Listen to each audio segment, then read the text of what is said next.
मित्रों, आज के इस अध्याय में हम लोग बहुत ही important German geographer Carl Ritter का अध्ययन करेंगे और इन्हें फादर ऑफ मॉडर्न जियोग्राफी भी माना जाता है।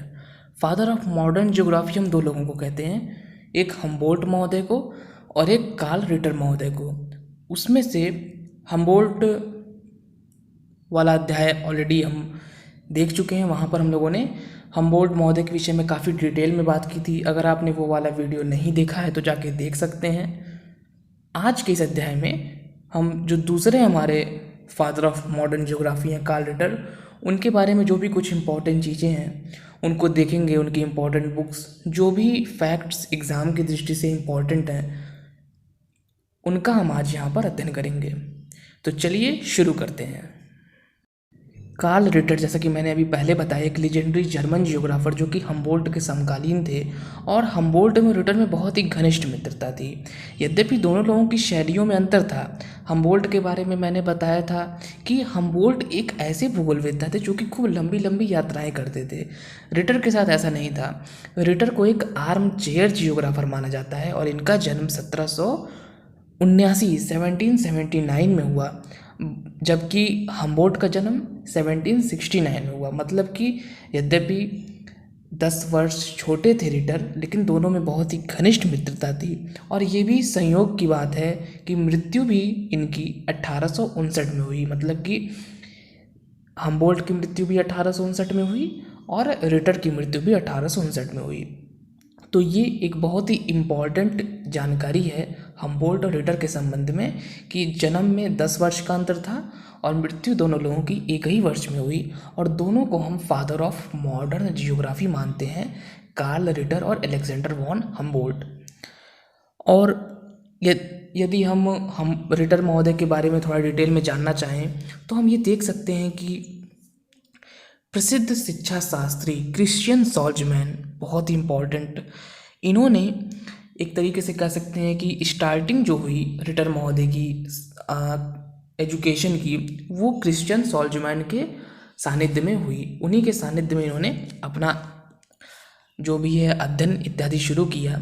और उसके पश्चात गट्समुथ्स नामक एक बहुत ही बड़े ये विद्वान रहे हैं, इनकी आप तस्वीर भी देख रहे हैं, इनके सानिध्य में भी रहे। तो गट्समुथ्स और क्रिश्चियन सॉल्जमैन, इन दो बड़े विद्वानों का इन्हें सानिध्य प्राप्त हुआ और अपनी स्टार्टिंग जो एजुकेशन है, शुरुआती जो शिक्षा है, वो यहाँ से इन्होंने प्राप्त की। और अगर हम इनकी विश्वविद्यालयी शिक्षा को देखें, यूनिवर्सिटी में जो इनकी एजुकेशन हुई वो दो विश्वविद्यालयों में हुई, गॉटिंगटन विश्वविद्यालय और फ्रैंकफर्ट विश्वविद्यालय। गॉटिंगटन विश्वविद्यालय में इन्होंने अलग अलग सब्जेक्ट्स की स्टडी की, जैसे हिस्ट्री की स्टडी की, जियोग्राफी की स्टडी की। और इसके पश्चात फिर इन्होंने प्रवेश लिया फ्रैंकफर्ट यूनिवर्सिटी में। आगे चल के फ्रैंकफर्ट विश्वविद्यालय बर्लिन, वहीं पर इन्हें कह सकते हैं प्रोफेसर की जॉब मिली। तो एक बड़ा अंतर जो हम्बोल्ट रिटर में है वो उनकी पद्धतियों में सबसे बड़ा अंतर है कि हम्बोल्ट जहाँ एक यात्री भूगोलवेत्ता थे, मतलब 65 से 70 हज़ार किलोमीटर लंबी यात्राएं हम्बोल्ट ने की, वहीं जो रिटर महोदय थे इन्हें एक आर्म चेयर जियोग्राफर माना जाता है। मतलब कि ये एक ही स्थान पर रहे और वहीं अध्ययन किया, बुक्स पढ़ी और अपनी बातों को, अपने विचारों का आदान प्रदान किया, अपनी बातों को रखा, किताबें लिखी। और एक और बड़ा अंतर है कि हम्बोल्ट, जैसा कि मैंने हम्बोल्ट वाले चैप्टर में भी बताया है कि हम्बोल्ट कभी भी किसी बड़े विश्वविद्यालय में प्रोफेसर के पद पे नहीं रहे। यद्यपि उन्हें फादर ऑफ मॉडर्न जियोग्राफी माना जाता है, इतना बड़ा पद उन्हें दिया गया है, लेकिन कभी भी वो जियोग्राफर तो थे, लेकिन किसी विश्वविद्यालय में जियोग्राफर या कह सकते हैं प्रोफेसर के रूप में उन्हें नौकरी नहीं मिली। लेकिन ऐसा नहीं है कि वो बड़े बड़े पदों पे नहीं रहे, वो डायरेक्टर ऑफ माइंस रहे। और प्रशा इतना बड़ा क्षेत्र, वहाँ पर उन्हें खानों का निदेशक, जो माइंस होती थी उनका निदेशक बनाया गया था। और वहाँ पर मैंने बताया था कि जो हमारा पुरातत्व विज्ञान इत्यादि जो क्षेत्र होते हैं उसमें हम्बोल्ट ने काफ़ी ज़्यादा स्टडी की थी, तो इसलिए उस क्षेत्र में इन्हें ऊंचे ऊंचे पद प्राप्त हुए, लेकिन कभी भी प्रोफेसर नहीं बने ये। वहीं जो रिटर महोदय का हम अध्ययन कर रहे हैं, ये बर्लिन बर्लिन में जो हमारा फ्रैंकफर्ट विश्वविद्यालय है, जिसकी आप तस्वीर भी देख रहे हैं, फ्रैंकफर्ट विश्वविद्यालय बर्लिन में 1820 में ये भूगोल के प्रोफेसर पद पर नियुक्त हुए और 1820 में ये बर्लिन भौगोलिक संस्था बर्लिन जियोग्राफिकल सोसाइटी की स्थापना भी की। अभी बहुत सारी जियोग्राफिकल सोसाइटी आएंगी, imperial Russian geographical society, royal geographical society London, और रशियन जियोग्राफिकल सोसाइटी के बारे में मैंने बताया। अमेरिकन जियोग्राफिकल सोसाइटी जो है, अमेरिकन एसोसिएशन ऑफ जियोग्राफर। तो इम्पॉर्टेंट संस्थाएं धीरे धीरे आती जाएंगी, उनके बारे में भी हम देखते रहेंगे। लेकिन जो आपकी ये बर्लिन जियोग्राफिकल सोसाइटी है बहुत पुरानी है और 1820 की है। अमेरिकन जियोग्राफिकल सोसाइटी संभवतः 1904 के आसपास की है। वो जब हम अमेरिकन स्कूल ऑफ थॉट पढ़ेंगे तो वहाँ पर देखेंगे। और बाकी सब भी इससे पुरानी नहीं है। जो बर्लिन जियोग्राफिकल सोसाइटी है ये बहुत पुरानी है, 1820 की है। और इसकी कह सकते हैं कि स्थापना का श्रेय जो जाता है वो कार्ल रिटर महोदय को ही जाता है। तो कार्ल रिटर के बारे में यही कुछ इम्पॉर्टेंट बातें थीं जो बिल्कुल इनके बेसिक थी, बेसिक कह सकते हैं, हम मान सकते हैं इनको। जो इनका जन्म के विषय में, इनकी शैली क्या थी, शैली के जैसे के बारे में मैंने बताया कि ये एक यात्री भूगोलवेत्ता नहीं थे, ये चूँकि एक जगह प्रोफेसर थे और ये एक आर्म चेयर जियोग्राफर थे। और दूसरी जो इनके बारे में इम्पॉर्टेंट बात है कि इन्होंने बर्लिन जियोग्राफिकल सोसाइटी की स्थापना की 1820 में, जो कि एक बहुत ही इम्पॉर्टेंट सोसाइटी मानी जाती है। गट्समुथ और क्रिश्चियन सोल्जमैन के संरक्षण में जो शुरुआती शिक्षा प्राप्त की और 2 विश्वविद्यालय में इन्होंने स्टडी की, जो भी है गॉटिंगटन और फ्रैंकफर्ट, और वहीं फ्रैंकफर्ट विश्वविद्यालय बर्लिन में प्रोफेसर भी बन गए। तो ये एक बेसिक चीज़ें थी। यहाँ से आपको अगर मान लीजिए रिटर के बारे में लिखने को आता है थोड़ा 50 या 100 वर्ड का, तो आप यहाँ से काफ़ी चीज़ें ले सकते हैं। बहुत ही इंपॉर्टेंट बातें यहाँ पर हुई हैं। और मैं एक बात यहाँ पर और बताना चाहूँगा कि हमबोल्ट वाला चैप्टर काफ़ी बड़ा था, आपने अगर देखा होगा, क्योंकि हमबोल्ट ने इतनी लंबी लंबी यात्राएं की हैं, इतनी जगह जगह की खोजें की हैं, ज्वालामुखियों में गए हैं, ज्वालामुखियों के क्रेटर के अंदर घुस के गैसों का अध्ययन किया है। अब आप सोच सकते हैं इतना डीप कौन जा सकता है। पेरू करंट की बात की, पनामा कैनाल की बात की, कॉन्टिनेंटलिटी का कॉन्सेप्ट दिया और बहुत सारे विचार उनके हैं। चिम्बराजो पर्वत की चोटी पर चढ़ गए, मानव के शरीर पर क्या हाइट का इफेक्ट पड़ता है इसका अध्ययन किया, वर्षा और वन में क्या संबंध है, ये सारी बातें बताई। अगर आप कोई चीज़ें नहीं लग रही हैं तो ज़रूर एक बार हमबोल्ट वाला चैप्टर देखें, वहाँ हम लोगों ने काफ़ी डिटेल में बात की है कि हमबोल्ट महोदय ने अपने कौन कौन से विचार दिए थे। लेकिन यहाँ पर रिटर वाले चैप्टर में हमें इतना ज़्यादा नहीं पढ़ना है, छोटा चैप्टर होगा ये, क्योंकि रिटर जैसा मैंने अभी बताया ये एक आर्म चेयर जियोग्राफर थे। ये अध्ययन ऐसा कह सकते हैं कि ये ऐसा कुछ स्टडी नहीं करते थे, जा जाके कहीं यात्रा नहीं करते थे। तो इस कारण से इनका जो मैटर है वो काफ़ी कम है। और अब हम सीधे इनकी बुक्स पे आ जाते हैं। बुक्स के संदर्भ में देखें तो इनकी एक ही बुक सबसे ज़्यादा इम्पॉर्टेंट है, वो है अर्धकुंडे।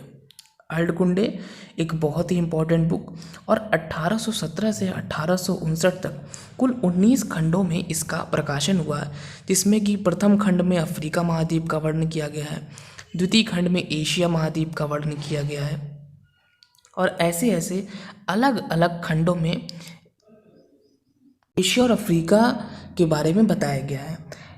यद्यपि वो यूरोप में रहते थे, मतलब जो उनका देश था वो यूरोप कॉन्टिनेंट में था, लेकिन इन्होंने किसी भी अंक में यूरोप के बारे में ज़्यादा नहीं बताया है और ऐसा माना जाता है कि वो अपने यूरोप वाले कार्य को पूर्ण नहीं कर सके और 1859 में उनकी मृत्यु हो गई।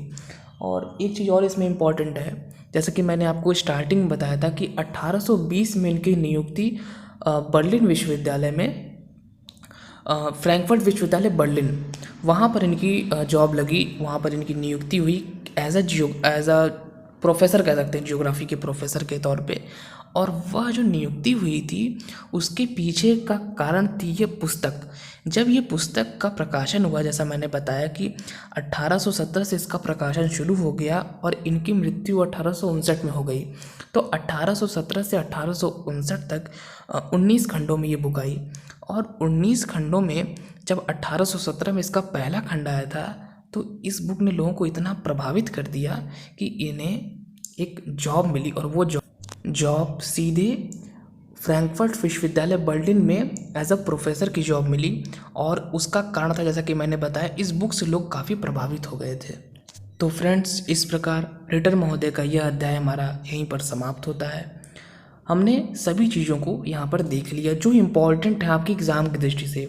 वैसे तो आप अगर सर्च करेंगे, पढ़ेंगे तो बहुत ज़्यादा चीज़ें आपको मिलेंगी। मैंने खुद काफ़ी ज़्यादा इसमें चीज़ें देखी हुई हैं और पढ़ी हुई हैं रिटर के संबंध में, लेकिन यहाँ पर सिर्फ वो चीज़ मैं आपको बता रहा हूँ जो इनके बारे में सबसे ज़्यादा इम्पॉर्टेंट है। जो चीज़ आपकी परीक्षा की दृष्टि से उतनी महत्वपूर्ण नहीं है उसको बताने का कोई भी मतलब नहीं बनता है। अब हम्बोल्ट वाला चैप्टर लंबा था क्योंकि उन्होंने काम इतना ज़्यादा किया, और रिटर को यद्यपि हम मानते हैं फादर ऑफ मॉडर्न जियोग्राफी, लेकिन चूंकि ये एक आर्म चेयर जियोग्राफर थे, जगह जगह गए नहीं, तो वैसा स्टडी इनकी नहीं हो पाई। और इसीलिए मैंने वहाँ पर भी बताया था, यहाँ पर भी, कि यद्यपि दोनों को एक साथ फादर ऑफ मॉडर्न जियोग्राफी माना जाता है, लेकिन जब हम दोनों में से किसी एक को वरीयता देने की बात करते हैं तो वहाँ पे हम्बोल्ट महोदय को वरीयता दी जाती है, क्योंकि उनका इम्पोर्टेंस इनसे थोड़ा ज़्यादा है, क्योंकि वो एक यात्री भूगोलवेत्ता माने जाते हैं। जगह जगह की उन्होंने यात्राएं की, उनकी विधि, जो उनका अध्ययन का तरीका है वो बहुत ही अनोखा है और बहुत ही सही है। क्योंकि मेरा पर्सनली खुद भी ये मानना है कि हम एक आर्म चेयर जियोग्राफर बन के ज्ञान दे सकते हैं, यद्यपि बुक्स पढ़ के, अध्ययन करके, लेकिन जो सटीक ज्ञान एक ट्रैवलर दे सकता है हम्बोल्ट जैसा, वो ज्ञान कोई आर्म चेयर जियोग्राफर उतना सटीक नहीं दे सकता। और इसीलिए कहीं ना कहीं जब हम्बोल्ट और रिटर में से किसी एक को वरीयता देने की बात आती है as a father of modern geography, तो वहाँ पे नाम आता है हम्बोल्ट महोदय का। तो फिलहाल दोस्तों, इस प्रकार इस अध्याय में इतना ही।